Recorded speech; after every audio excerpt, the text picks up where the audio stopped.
आजच सबस्क्राईब करा आणि आपल्या आवडत्या मालिकांचा आनंद लुटा।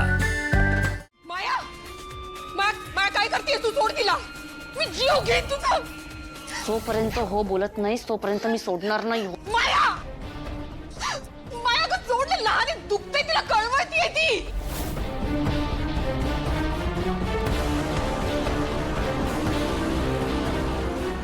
माया,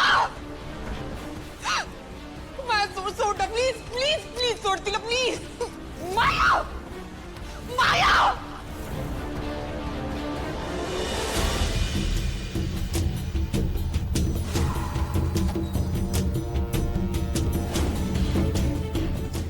अथर्व, अथर्व, अथर्व, ऐका ना, ती माया बघा ना काय करते आपल्या वेदाला। तिला दुखतंय खूप।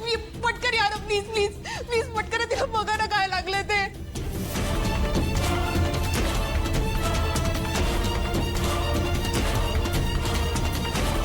डोळे पुस, डोळे पुस।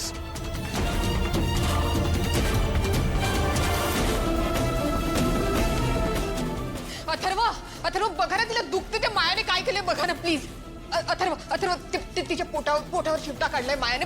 बघा ना, इथे तिला दुखतंय हो। सो वेदा, काय डिसाइड केलंयस? काय खायचंय आपल्याला? अथर्व, वेदाच्या वतीने मी ऑर्डर करू? शुअर। वेदा, चालेल ना? बेटा, एक पास्ता, हाँ आगली ओलिओ। आणखी काही? नाही बस। वेदा, पास्ता? हाँ? अथर्व, आय एम शुअर मी जे ऑर्डर करेन ते वेदाला नक्कीच आवडेल।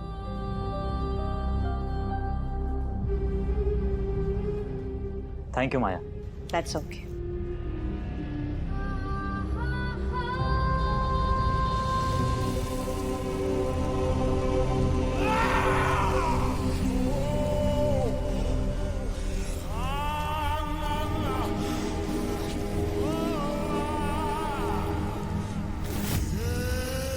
बोला बाई साहेब। तुला शुद्धीवर आणायला मी माझी विद्या खर्च केली। आजच्या आज तुला माझं काम करावं लागेल। माझा जीव वाचवला त्याबद्दल आपले आभार। नेमकं काय काम आहे? आज रात्री अंबिकाच्या आत्म्याला तुला पुन्हा कैद करायचंय। मागच्या वेळेला जी गफलत झाली ती या वेळेला होता कामा नये। नाही नाही, हे शक्य होणार नाही। मागच्या वेळी प्रचंड वेदना झाल्या होत्या मला। माझा जीव कसा वाचला ते मलाच माहिती आहे। आणि आता पुन्हा जर मी प्रयत्न करायला गेलो तर ते माझ्या जीवावर येऊ शकेल। नक्कीच मोठी शक्ती आहे त्या अंबिकाच्या पाठीमागे। काम केलं नाहीस तर नक्कीच तुझ्या जीवावर बेतू शकतो, कारण मी स्वतःहून तुझा जीव घेईन। माफ करा बाईसाहेब, माझा ऐका, मी तुमच्यासमोर हात जोडतो। त्या अंबिकाला कैद करून ठेवणं कठीण आहे।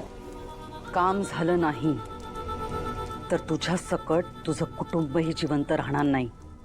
आता तूच ठरव, अंबिका का तुझं कुटुंब? नाही नाही, असं काही करू नका। मी तयारी करतो विधीची।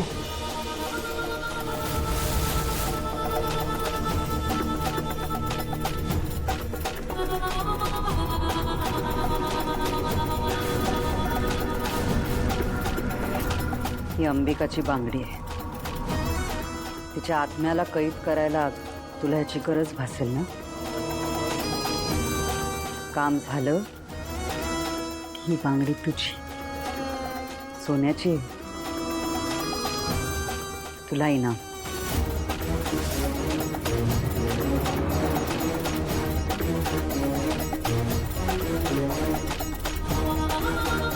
घे।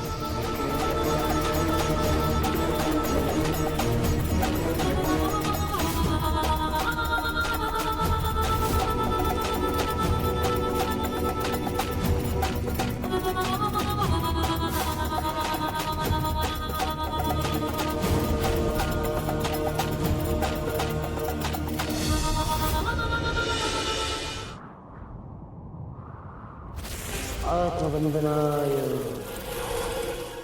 सर्वशक्ती बंधनाय स्थानबंधनाय येन बद्धो सर्वतेन त्वां प्रतिबद्धनामि.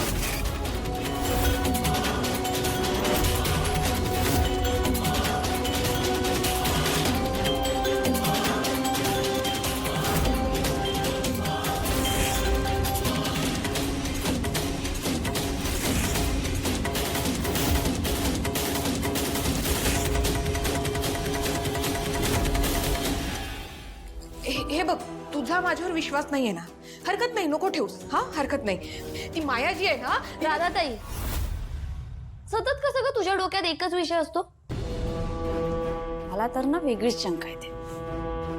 तुला वेदाचे बाबा आवडतात ना, आणि म्हणूनच तू त्या दोघांचं पण लग्न मोडायला निघालीस, हो ना? हेच खरं आहे ना? मीरा, मी काय सांगतेय, तू काय बोलतीये? नाही नाही ताई, हेच खरं आहे. आणि म्हणूनच तू त्या दोघांचं पण लग्न मोडायला निघालीयस.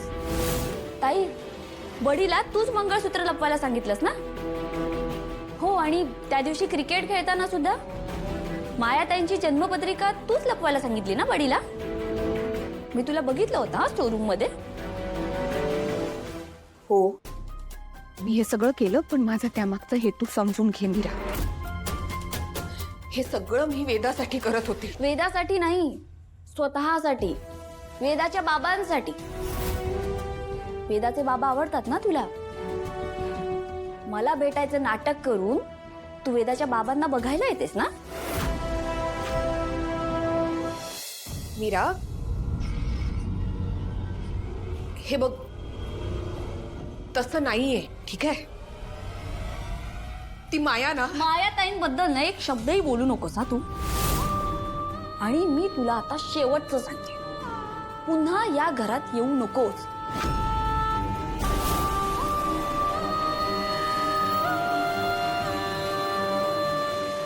मीरा,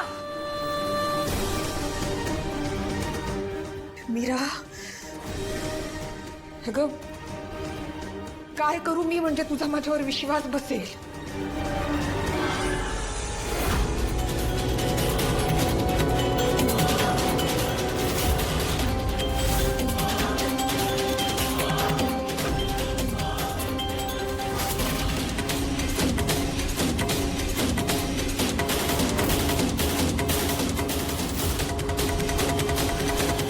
राधा, आता माझ्याकडे एकच पर्याय उरलाय. मीराला सगळं खरं सांगायचं. मी कोण आहे, माझं या घराशी, वेदाशी, अथर्वशी काय नातं आहे, मुळात मी एक आत्मा आहे. हे सगळं तिला खरं कळायला हवं,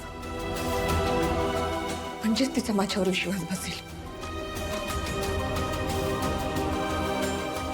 आणि हे सगळं तिला आत्ताच सांगायला हवं.